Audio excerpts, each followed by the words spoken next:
Hey guys, Yip here with another video, and this one is going to be about the upcoming change to Soul Conduit, as well as I kind of see Warlocks moving forward in the future, and what Blizzard has done to them, okay? So, right now, currently, I'm not sure if a lot of you are aware, but Warlocks are doing exceptionally well on the Warcraft log page. So, on Warcraft logs, currently Affliction, we're topping almost every boss.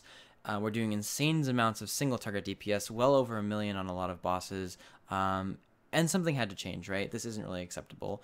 The reasons for this, one of the large reasons being ads now in the Nighthold, so like the Burning Embers on Crosis, the Spellblade Oriole ads, or Aloriel ads, the Chronomatic Anomaly ads, every single ad that you can think of that you kill that would grant Wrath of Consumption, now also grants Tormented Soul stacks, which obviously, with our artifact ability, dealing 10% increased damage while doubling all of our traits for 5 seconds every single time one of those ads dies, is very, very, very overpowered, right? It's a very, very nice change. It allows for a much more stable flowing rotation, and I actually kind of like it. It's really, really nice. It makes us feel like we're very, very powerful. Now, obviously, we're a bit too powerful, so Blizzard had to come in with a nerf bat, and what they decided to change was Soul Conduit. So what they did was they took this RNG talent from 20%, and they shifted it down to 12%, okay? So they saw every single lock was running the Malefic Grasp, Contagion, Siphon Life, Soul Conduit build, whether it be single target, whether it be multi-target, and what they've done is they've lowered it down to 12%, okay? So the thing about Soul Conduit is, on pure single target, comparable to Effigy, it is not as good. Okay, downright flat out in terms of overall DPS, on average, Soul Effigy will actually perform a whole heck of a lot better than Soul Conduit will. So you might be thinking here, Yips, are you going insane? Every single Warlock on the Warcraft logs page is running Soul Conduit. What's going on here? Well, the thing about Soul Conduit is not only one, it's an RNG talent, and obviously RNG talents have the tendency to, especially in short pulls, have crazy RNG and do a lot of damage, but not only that, in the Nighthold there are a lot of ads, okay? Now what this means, what does this mean, okay? So imagine I'm running Soul Effigy here, okay? And I'm attacking, this imp. Imagine he's the boss man, so we'll just give him a skull here, why not, right? Okay, imp man's the boss. Imagine we dot him, and we're going about our single target or damage rotation, we're owning, what I'm saying, we're just owning this guy up. We're being pwners, we're killing the boss man, and an ad pops up, okay? All of a sudden, I have a lot of globals to manage. I have to dot the boss, I have to dot my Soul Effigy, I have to dot the ad, and I just have way more shards coming in than I can manage, and while also getting drain up time in. Like you see, I'm kind of struggling here, I'm not going to get this full channeling of UAs before my dots start falling off, and then once my dots fall off, I have to go back and redot my Effigy and dot the other ad, and I have so many shards and all this. What do? I don't have enough drain up time, right? The solution to that is you run Soul Conduit. Right? Because then, you can be dotting the boss and doing reasonable amounts of damage, right? You can, dot the boss, do your damage.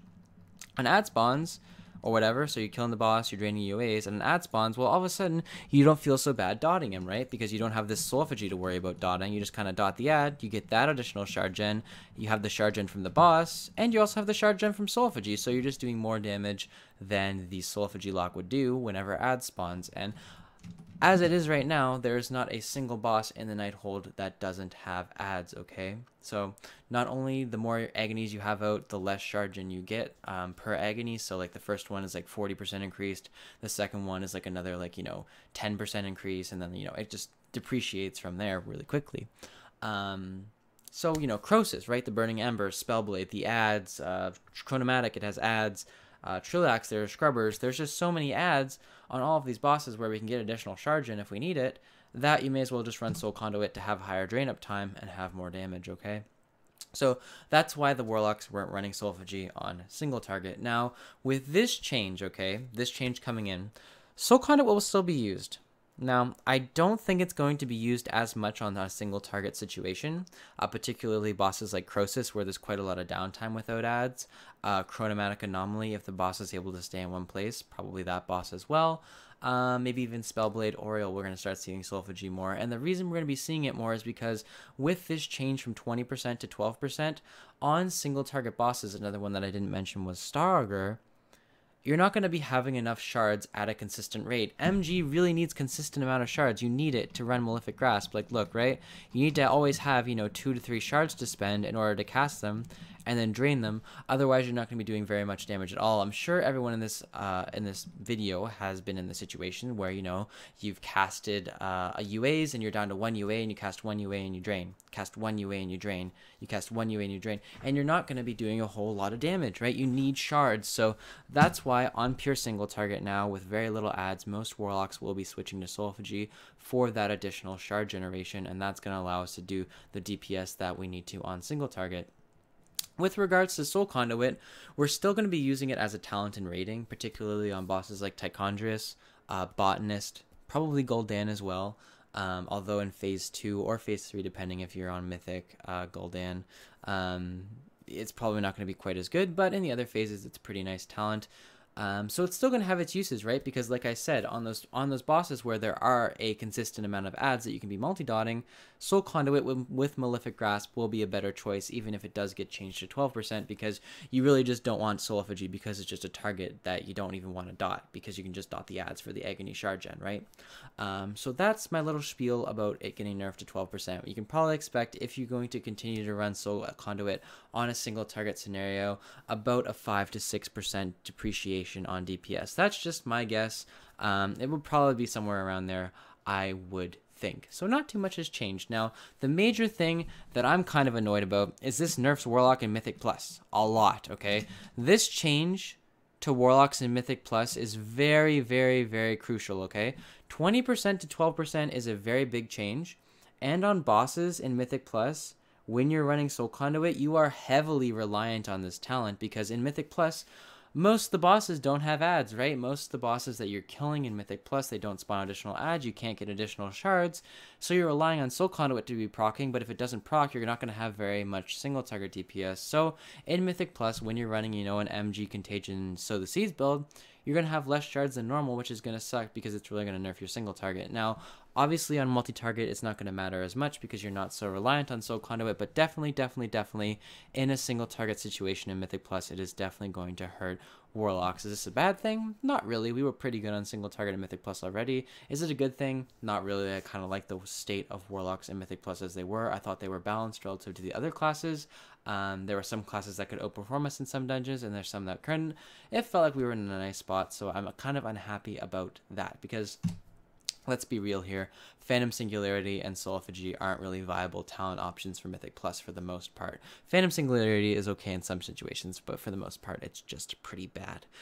So, okay, all of this spiel, let's wrap it up real quick. Soul Conduit got nerfed, more bosses will be used with Soulophagy, and it's not all that bad in the long term. Now, for Tomb of Sargeras, what does this mean? This means that will we be seeing other Warlock changes? Maybe. I'm assuming with this change, Blizzard is going to kind of monitor how Warlocks kind of, you know, move around, how we kind of shift, what sort of builds pop up in the meta. I actually happen to think that Writhe and Agony, Soulophagy, Siphon Life might be more useful now. I mean, on Crosis and Trillax, I was able to pull over 1 million single target DPS with this talent spec, and, you know, on bosses like Gul'dan and set like that, even more DPS than that. So obviously this is a very powerful build. Maybe more Warlocks will start to try this. Maybe more Warlocks will be using this build, you know, Malefic Grasp, Absolute Corruption, Soulophagy. Maybe they'll start trying this or this, you know, maybe this or this. You know, there's a bunch of different stuff that Warlocks will be trying out in the new meta to kind of see what fits our new playstyle. Maybe even some Warlocks will start trying Haunt with Soulophagy. Haunt is a pretty fun talent. Not a lot of Warlocks have tried it, but it's still very good, right? There's a lot you can play around with. There's a lot that's viable, okay? So I highly recommend you guys try talents. It's fun. Don't just run what's the best. Sometimes it's fun to switch it around. You know, it can change your play style. You maybe feel like you like it better. You know, something like that, okay? So for Tomb of Sargeras, I don't expect too many more Warlock changes, particularly Affliction, before this comes out, because Tomb of Sargeras obviously is a completely different raid from Nighthold. There's not as many adds in Tomb of Sargeras that we're going to be getting these this reaped from. Also, Warlock, it's not going to be farm content, it's going to be progression, and as we know, Affliction does better on farm content than it does do on progression, but hopefully Affliction will still be in a good state then, okay? So right now, there's just been a couple tuning changes done so far, so hopefully not too much changes in the future. I feel like Affliction is in a decent state right now, and I hope it stays that way, okay? So thanks so much for guys for watching. I hope you guys enjoyed this video. I hope it gives you a little bit of insight towards the 12% change to the Soul Conduit, kind of how you're going to be switching your talents up depending on the boss because of it. So yeah, thanks so much for watching, guys. I will see you guys later, and have a great one.